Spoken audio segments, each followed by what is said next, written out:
Welcome back to my YouTube channel, guys. Let us start with the today's videos. Today's video is all about listening test and do share me your scores in the comment section. अगर आपको किसी भी module में कोई भी problem है reading, writing, listening, speaking, तो आप मेरी स्पेशल प्लेलिस्ट बनी हुई जाकर चेक कर सकते हैं. D1 Test 1. You will hear a number of different recordings, and you will have to answer questions on what you hear. There will be time for you to read the instructions and questions, and you will have a chance to check your work. All the recordings will be played once only. The test is in 4 sections. At the end of the test, you will be given 10 minutes to transfer your answers to an answer sheet. Now turn to Section 1. Section 1. You will hear a man phoning to inquire about a job vacancy. First, you have some time to look at questions 1 to 4.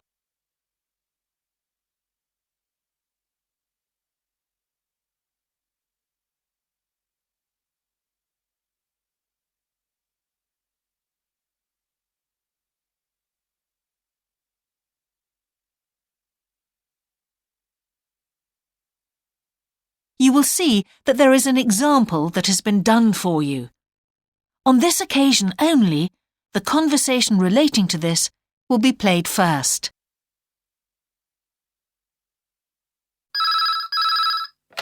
Good evening, King's Restaurant. Good evening.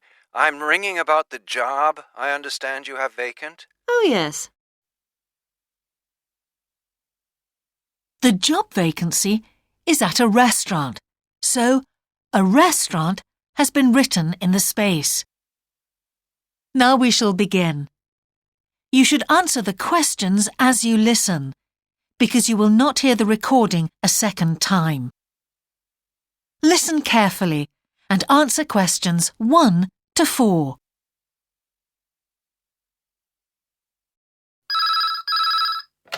Good evening, King's Restaurant. Good evening. I'm ringing about the job I understand you have vacant. Oh, yes. I'd like to find out a few more details, if I may. Yes, of course. Can I take your name? It's Peter Chin. OK, Peter.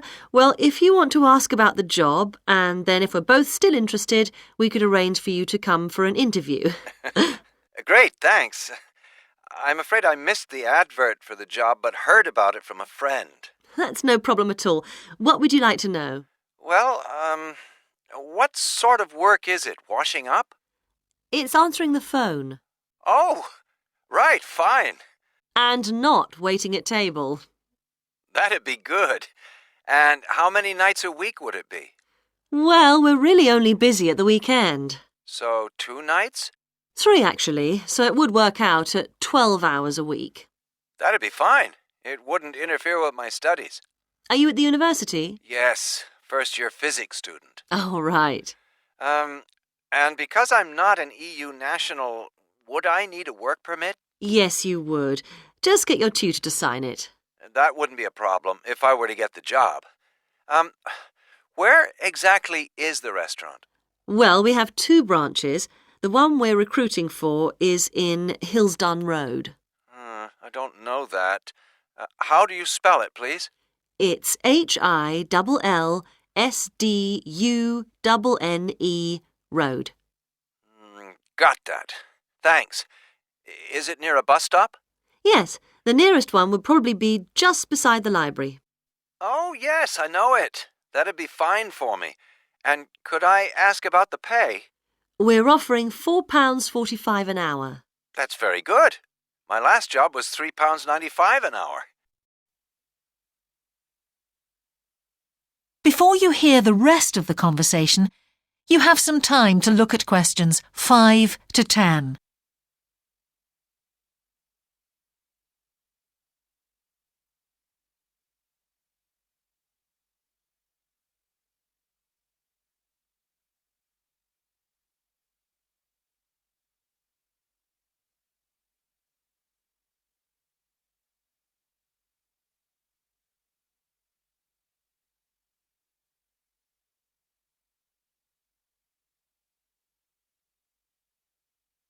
Now listen and answer questions 5 to 10.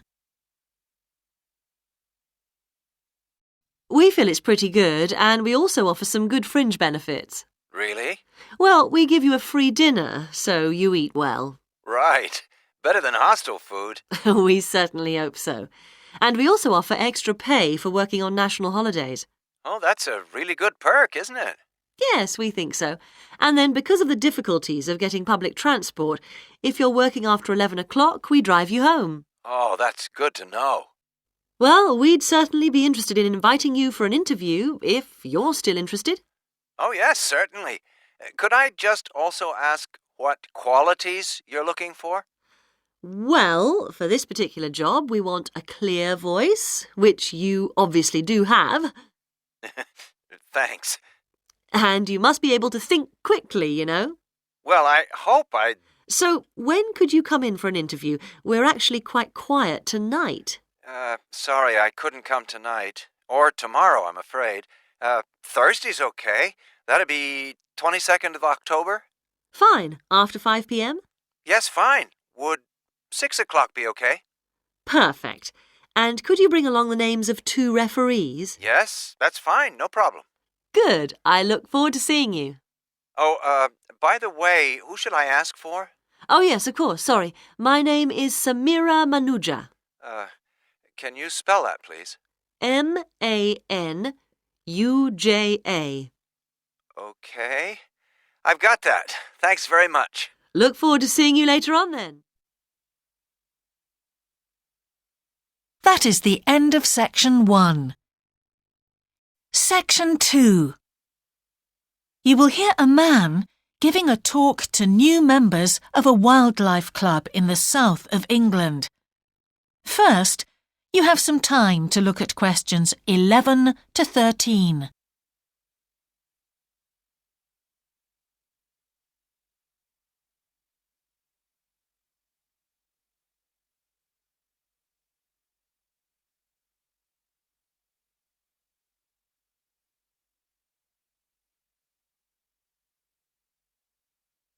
Now listen carefully and answer questions 11 to 13.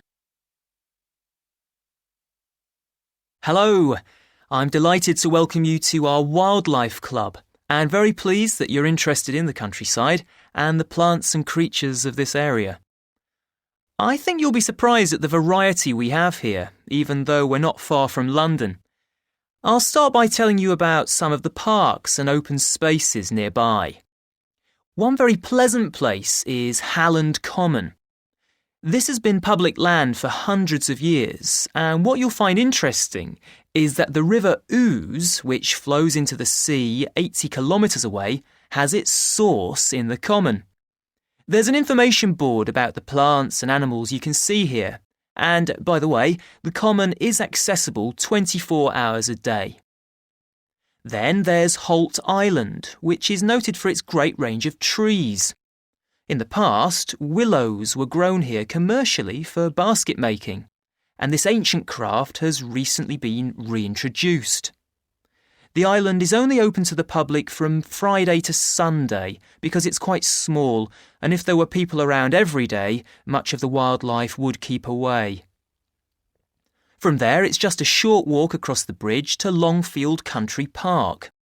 Longfield has a modern replica of a farm from over 2,000 years ago. Children's activities are often arranged there, like bread making and face painting. The park is only open during daylight hours, so bear that in mind if you decide to go there. Before you hear the rest of the talk, you have some time to look at questions 14 to 20.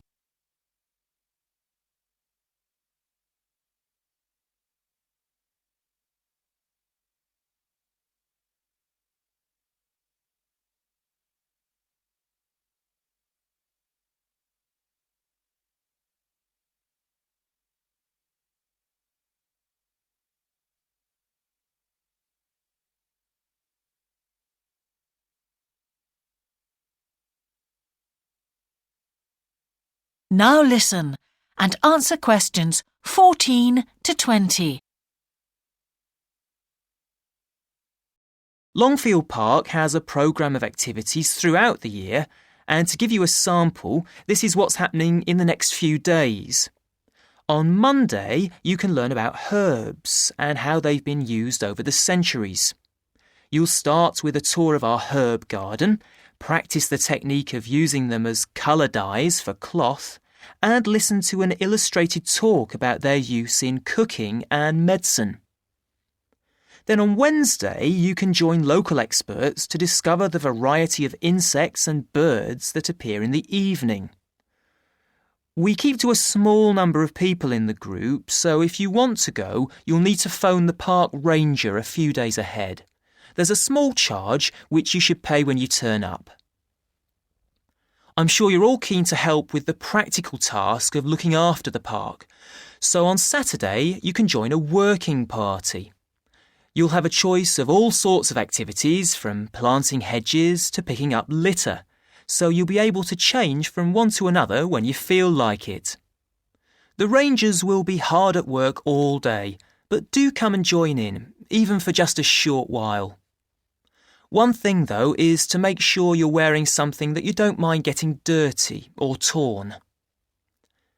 And finally, I'd like to tell you about our new wildlife area, Hinchingbrook Park, which will be opened to the public next month. This slide doesn't really indicate how big it is, but anyway, you can see the 2 gates into the park and the main paths. As you can see, there's a lake in the northwest of the park with a bird hide to the west of it at the end of a path, so it'll be a nice, quiet place for watching the birds on the lake. Fairly close to where refreshments are available, there's a dog walking area in the southern part of the park, leading off from the path. And if you just want to sit and relax, you can go to the flower garden. That's the circular area on the map, surrounded by paths. And finally, there's a wooded area in the western section of the park, between 2 paths. OK, that's enough from me, so let's get on and have a look. That is the end of section 2. You now have half a minute to check your answers. 2 overseas students called Spiros and Hiroko have just finished the first semester of their university course. They are discussing with their English language teacher how they coped with the course. First, you have some time to look at questions 21 to 25.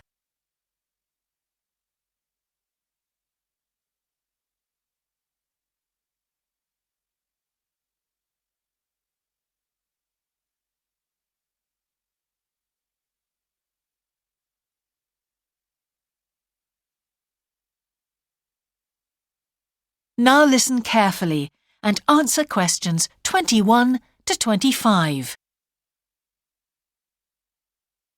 Before we start, Spiros and Hiroko, thanks for coming in today to talk about your recent study experiences, and congratulations to you both in doing so well in your first semester exams. Thank you.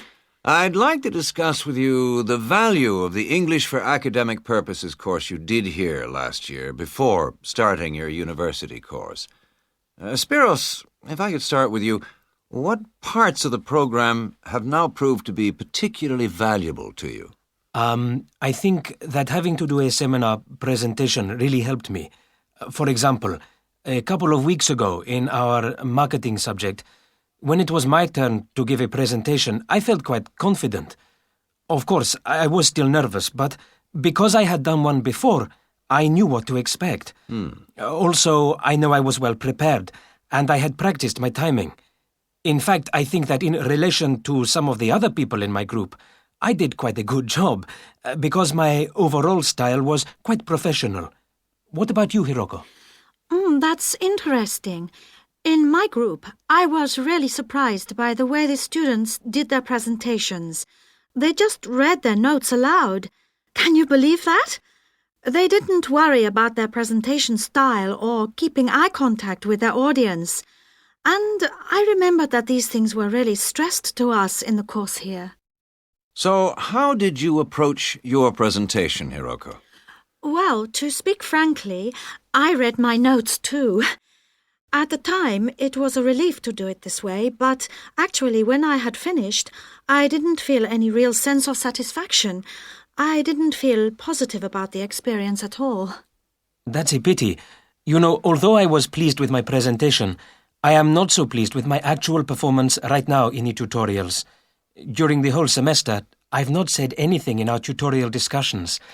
Not a word. Really, Spiros? Why's that?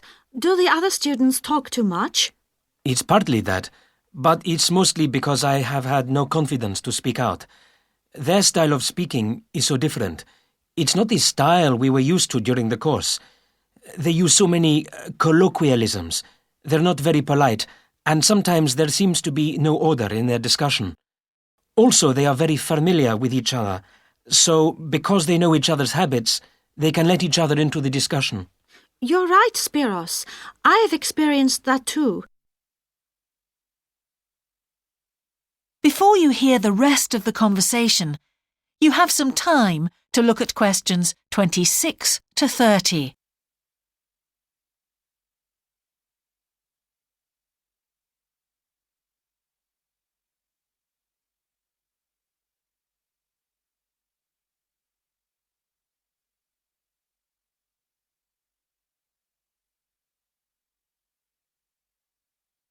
Now listen and answer questions 26 to 30.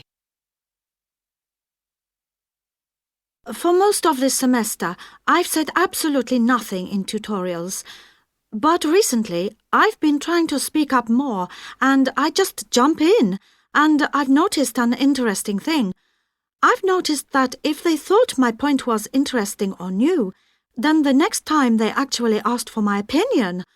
And then it was much easier for me to be part of the discussion. Oh, that's great, Hiroko. I hope that happens for me next semester. I'll have to work hard to find some interesting points. What helped you to find these ideas? I think that one thing that helped me with this was the reading.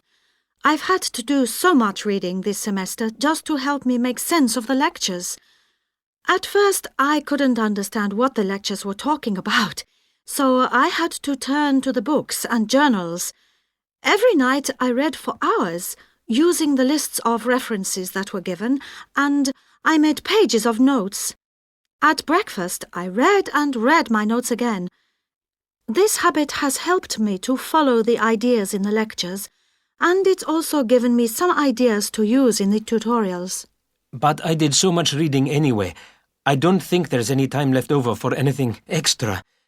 My reading speed is still quite slow, though I'm much better at dealing with vocabulary than I used to be. What else do you think we could add to the course program to help with this reading problem? There's not really anything because it's my problem. I remember we were given long articles to read. We didn't like that, but now I realize that reading those long articles was good preparation for the things I need to read now. Also, in class, we regularly had speed reading tasks to do, and we kept a record of our reading speed, so the teachers were encouraging us to work on that. That's true, Spiros, but what we read could have been different. Sometimes in the English class, I felt frustrated when I had to read articles about the environment or health or education, because I wanted to concentrate on my own field, but we didn't read anything about engineering. So I think I wasted some time learning vocabulary I didn't need. But surely the strategies you were taught for dealing with that vocabulary were helpful? Yes, but psychologically speaking, I would have felt much better working on reading from my own field. What do you think, Spiros? Oh, I agree. That would have helped my confidence too, and I would have been more motivated. It was good, though, that we could work on our own topics when we wrote the research assignments. Okay, let's move on to writing now. That is the end of section 3. You now have half a minute to check your answers.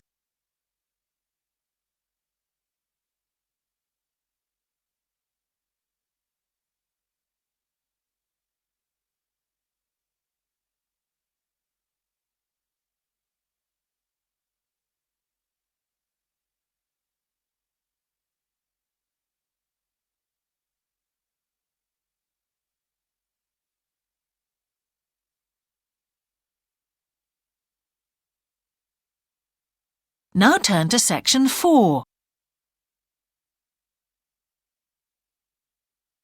Section 4. You will hear part of a lecture about a problem related to the behaviour of certain sea creatures.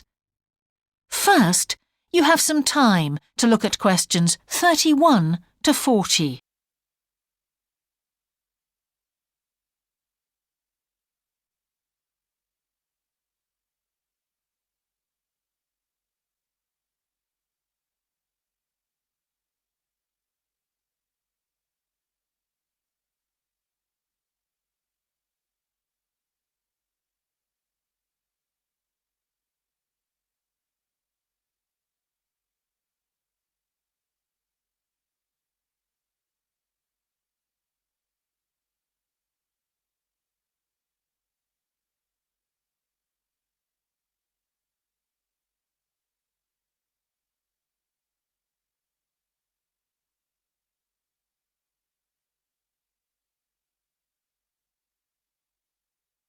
Now listen carefully and answer questions 31 to 40.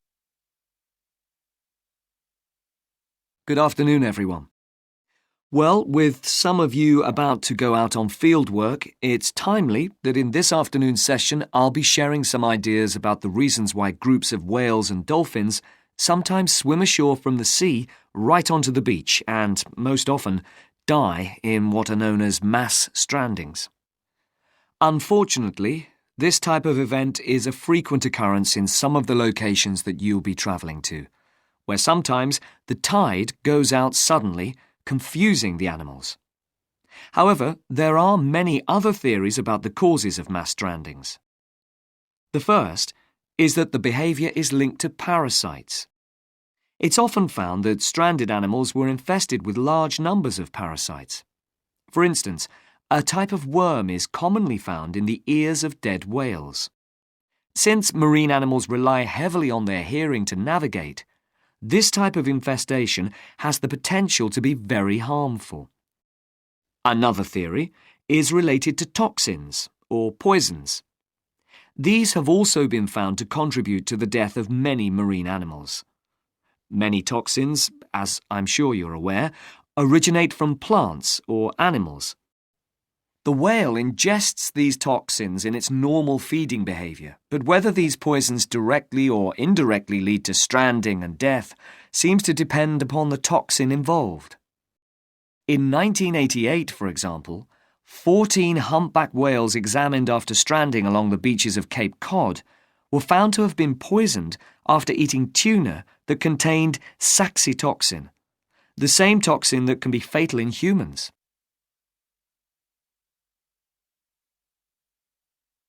Alternatively, it has also been suggested that some animals strand accidentally by following their prey ashore in the confusion of the chase. In 1995, David Thurston monitored pilot whales that beached after following squid ashore. However, this idea does not seem to hold true for the majority of mass strandings because examination of the animal's stomach contents revealed that most had not been feeding as they stranded. There are also some new theories which link strandings to humans. A growing concern is that loud noises in the ocean cause strandings. Noises such as those caused by military exercises are of particular concern and have been pinpointed as the cause of some strandings of late. One of these, a mass stranding of whales in 2000 in the Bahamas, coincided closely with experiments using a new submarine detection system. There were several factors that made this stranding stand out as different from previous strandings. This led researchers to look for a new cause. For one, all the stranded animals were healthy. In addition, the animals were spread out along 38 kilometres of coast, whereas it's more common for the animals to be found in a group when mass strandings occur. A final theory is related to group behaviour and suggests that sea mammals cannot distinguish between sick and healthy leaders and will follow sick leaders, even to an inevitable death. This is a particularly interesting theory, since the whales that are thought to be most social, the toothed whales, are the group that strand the most frequently. The theory is also supported by evidence from a dolphin stranding in 1994. Examination of the dead animals revealed that, apart from the leader, all the others had been healthy at the time of their death. Without one consistent theory, however, it is very hard for us to do anything about this phenomenon except to assist animals where and when we can. Stranding networks have been established around the world to aid in rescuing animals and collecting samples from those that could not be helped. I recommend John Connor's Marine Mammals Ashore as an excellent starting point if you're interested in finding out more about these networks or establishing one yourself. That is the end of section 4. You now have half a minute to check your answers.